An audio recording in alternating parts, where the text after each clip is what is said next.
नमस्कार साथियों, मैं हूं अन्ना मिश्रा। आप लोगों का इस वीडियो क्लास में एक बार फिर से स्वागत करता हूं। साथियों, हम लोग जो बात कर रहे हैं वो है हम लोग बात कर रहे हैं वो है बायोलॉजी यानी कि जीव विज्ञान के बारे में। और जीव विज्ञान का जो चैप्टर नंबर है वो है आपका चैप्टर नंबर 5। ठीक है, इसमें हम बात जो कर रहे हैं कोशिका की संरचना, यानी कि कोशिका की संरचना में हम कुछ प्रमुख टॉपिक समझ चुके हैं, जैसे कि कोशिका भित्ति हो गई, कोशिका झिल्ली हो गई, प्लाज्मा झिल्ली हो गई। ठीक है, इसमें हम जो बात करेंगे कुछ प्रमुख टॉपिक देख लेंगे, जैसे कि आपका हो गया जीव द्रव्य की खोज किसके द्वारा की गई है, जीव द्रव्य या प्रोटोप्लाज्म क्या होता है। तो जीव द्रव्य की खोज किसने की थी, इसको जीव द्रव्य नाम किसके द्वारा दिया गया। जीव द्रव्य को दो भागों में बांट सकते हैं, केंद्रक द्रव्य यानी कि न्यूक्लियोप्लाज्म और कोशिका द्रव्य यानी कि काइटोप्लाज्म। ठीक है, इसके बाद जीव द्रव्य की विशेषता देखेंगे। जीव द्रव्य के भौतिक गुण क्या होते हैं, क्रिस्टलीय घोल क्या होता है, क्रिस्टलो कोलाइडो सॉल्यूशन क्या होता है। क्रिस्टलो कोलाइड सॉल्यूशन यानी कि कोलाइड घोल दो भावावस्था में पाया जाता है, सॉल यानी कि सॉल और जेल में। जीव द्रव्य के रासायनिक गुण देखेंगे। जीव द्रव्य एक जटिल मिश्रण है जिसमें लगभग 30 तत्व पाए जाते हैं, इसके बारे में थोड़ी सी जानकारी लेंगे। जीव द्रव्य के जैविक गुण के बारे में बात करेंगे। इसका मोस्ट इंपॉर्टेंट जो है जीव द्रव्य और कोशिका द्रव्य में क्या अंतर होता है, इसके बारे में हम यहाँ पर बात करने वाले हैं। तो शुरू करने पहले हल्की सी जानकारी देते हैं। यदि वीडियो पसंद आता है तो लाइक शेयर सब्सक्राइब करना ना भूलें। यदि आप इस वीडियो की PDF चाहते हैं या फिर किसी अन्य वीडियो की चाहते हैं, हिस्ट्री ज्योग्राफी पॉलिटी या फिर इकोनॉमी किसी का भी चाहते हैं, तो आप हमें व्हाट्सएप कर सकते हैं। पेड जो है पूरा कोर्स भी है वो भी आप यहाँ से ले सकते हैं। ठीक है, इसके बाद फ्री डाउनलोड करना चाहते हैं तो आप टेलीग्राम के ग्रुप से जाकर आप डाउनलोड कर सकते हैं। ठीक है, तो चलिए फिर शुरुआत करते हैं आपका इस वीडियो को। चलिए जीव द्रव्य के बारे में बात कर लेते हैं।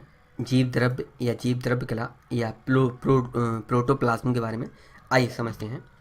हक्सले नामक एक वैज्ञानिक थे, उन्होंने बताया कि जो जीवित प्राणी होता है या जीव होता है या जीवन जो होता है उसका भौतिक जो आधार होता है वह जीव द्रव्य ही होता है।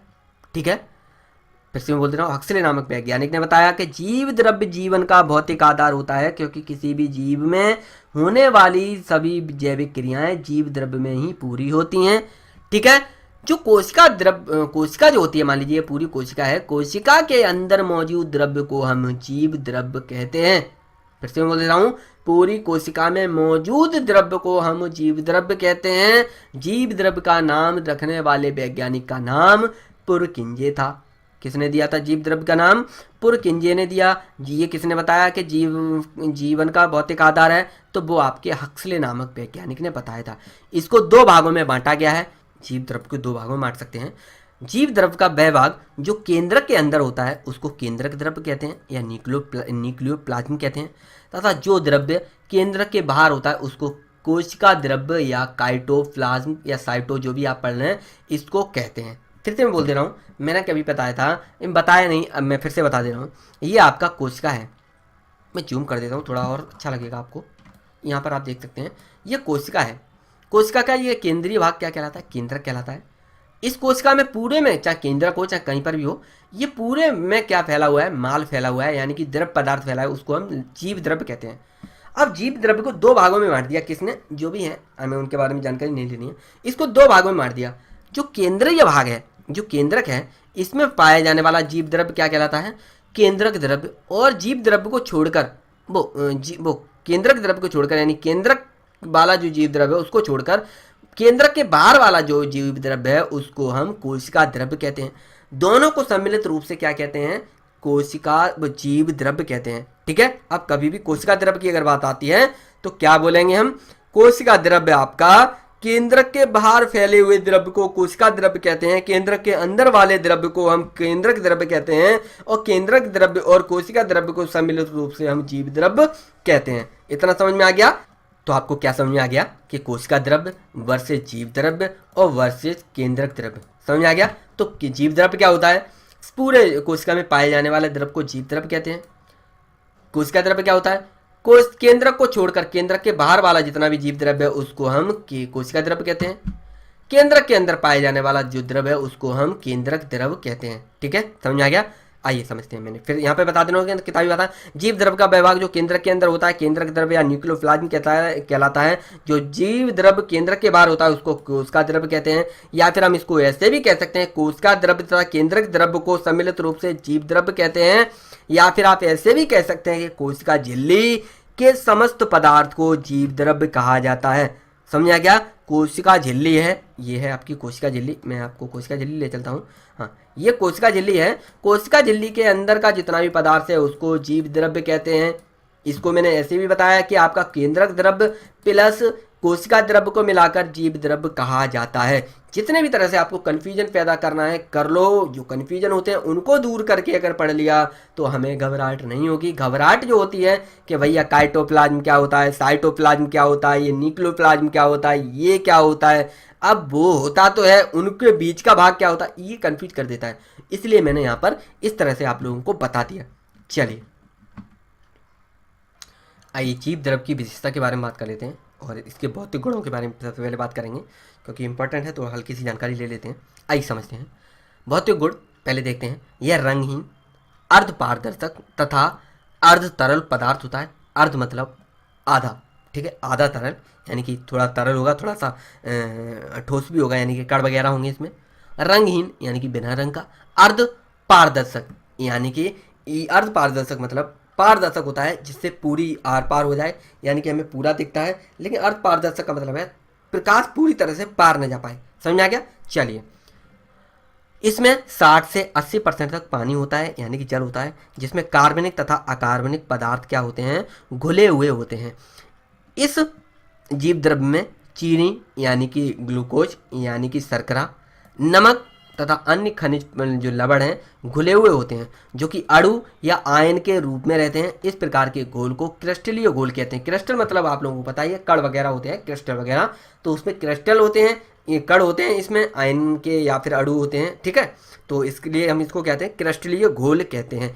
इनमें कुछ कार्बनिक पदार्थ भी होते हैं, जैसे कि आपका प्रोटीन हो गया, वसा हो गया। तो प्रोटीन और वसा के कण जो होते हैं अणुओं से बड़े होते हैं, क्योंकि ये यौगिकों के रूप में जुड़ा हुआ होता है। क्योंकि मैंने आप लोगों को बताया था दो या दो से अधिक तत्वों से मिलकर बना पदार्थ क्या कहलाता है, यौगिक कहलाता है। तो यौगिक के जो अणु होते हैं थोड़े से बड़े होते हैं।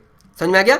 यौगिकों के रूप में जुड़ा होता है इसलिए बड़े होते हैं, इसलिए इसके अणुओं से कण क्या होता है, थोड़ा सा बड़ा होता है। इस प्रकार के घोल को कोलाइड घोल कहते हैं। किसमें? जिसमें कार्बनिक पदार्थ घुले हुए हैं ना, उसको हम क्या कहते हैं, कोलाइड घोल कहते हैं।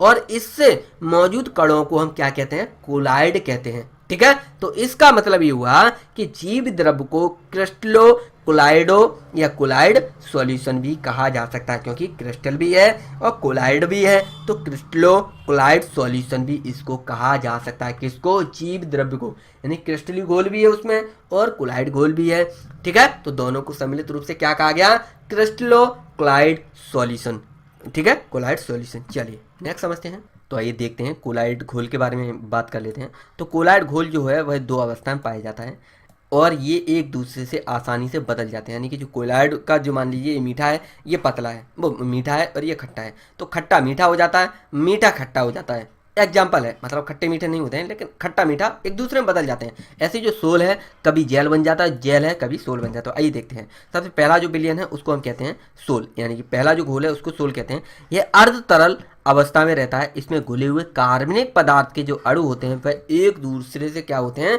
दूर बिखरे रहते हैं। यानी कि यहाँ पर देख सकते हैं सोल में जो कार्बनिक अणु हैं, ये मान लीजिए ये अणु हैं, ये एक दूसरे से दूर बिखरे रहते हैं। जब ये दूर जाते हैं तो क्या होते हैं, ये एक दूसरे से टकरा जाते हैं। फिर से बोलता हूँ, सोल के कण एक दूसरे से टकराकर इधर उधर गति करते हैं, इसको हम ब्राउनी गति कहते हैं। यहाँ पर आप देख सकते हैं कि जो कण हैं ये एक दूसरे से जब टकरा रहे हैं तो क्या कर रहे हैं, ये गति कर रहे हैं और इस गति को हम क्या कहते हैं, ब्राउनी गति कहते हैं। इस गति के कारण जीव द्रव्य के जो अणु होते हैं सोल वाले, वो कभी भी नीचे नहीं बैठ पाते, ठीक है। दूसरा जो विलयन है उसको हम कहते हैं जेल।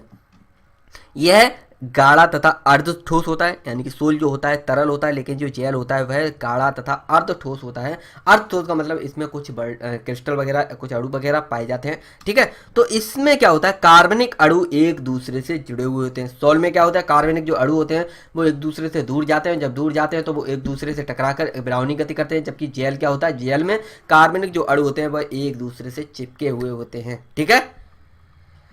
चलिए, ये हो गया भौतिक गुण। आइए समझते हैं रासायनिक गुणों के बारे में। ये यहाँ पर कोशिका का देख सकते हैं, ये आकृति कोशिका ही है। इस तरह से ये सांसें लेती हैं। ये करीब 1 से 1.5 लाख गुना बड़ा होगा, तब इतना साफ दिख पा रहा है। चलिए देखते हैं, रासायनिक गुण के बारे में बात कर लेते हैं।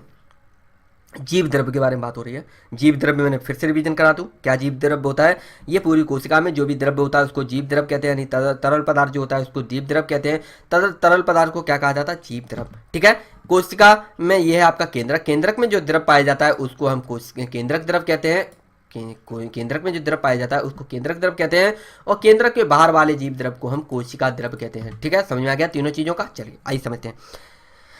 जीव द्रव्य एक जटिल मिश्रण होता है जिसमें लगभग 30 से ज़्यादा तत्व होते हैं, जिनमें कुछ प्रमुख है उनके बारे में हम बात कर लेते हैं। तो आइए, सबसे पहला जो तत्व है उसको हम कहते हैं ऑक्सीजन। ऑक्सीजन की मात्रा जीव द्रव्य में होती है 62% तक। ये एक अकार्बनिक पदार्थ है। कार्बन की बात की जाए तो कार्बन जो है 20% है, ये पूरी दुनिया जानती होगी। ये कार्बन जो होता है एक कार्बनिक पदार्थ हो गया। हाइड्रोजन की बात की जाए तो 10% है, ये अकार्बनिक पदार्थ है। नाइट्रोजन 8% एक अकार्बनिक पदार्थ है। फिर से बोल देना, oxygen 62%, carbon 20%, hydrogen 10%, nitrogen 8%। Oxygen अकार्बनिक, हाइड्रोजन अकार्बनिक, नाइट्रोजन अकार्बनिक पदार्थ हो गया। ठीक है, आइए बात करते हैं यौगिक की। बात की जाए, यौगिक में आप लोगों को बता चुका हूँ, 2 या 2 से अधिक तत्वों से मिलकर बना जो विलयन होता है, या कहीं मिला बनकर जो दूसरा तत्व तैयार होता है उसको हम यौगिक कहते हैं। ठीक है, फिर से बोलते हैं 2 या 2 से अधिक तत्व। अब तत्व क्या होते हैं? मान लीजिए ये हाइड्रोजन है, ये ऑक्सीजन है, हाइड्रोजन प्लस ऑक्सीजन मिलकर क्या बन गया? जल बन गया, H2O बोलते हैं। इस तरह से ये क्या बना? एक यौगिक बना। जल क्या है? एक यौगिक है। ठीक है, ऐसे ही CO है, CO है, वो सॉरी CO2 है, CO2 यहाँ पर कार्बन हो गया, ये ऑक्सीजन हो गया, दोनों मिलकर क्या बने? Carbon dioxide. क्या हो गया? एक तत्व यौगिक हो गया। ठीक है, चलिए समझते हैं। तो यौगिकों की बात की जाए, तत्व समझ लिए, ऑक्सीजन, कार्बन, हाइड्रोजन, नाइट्रोजन। अब बात करते हैं यौगिक के बारे में। यौगिक जल की बात की जाए तो 60 से 90% या 65 से 90% तक आपका जल होता है। किसमें? जीव द्रव्य में।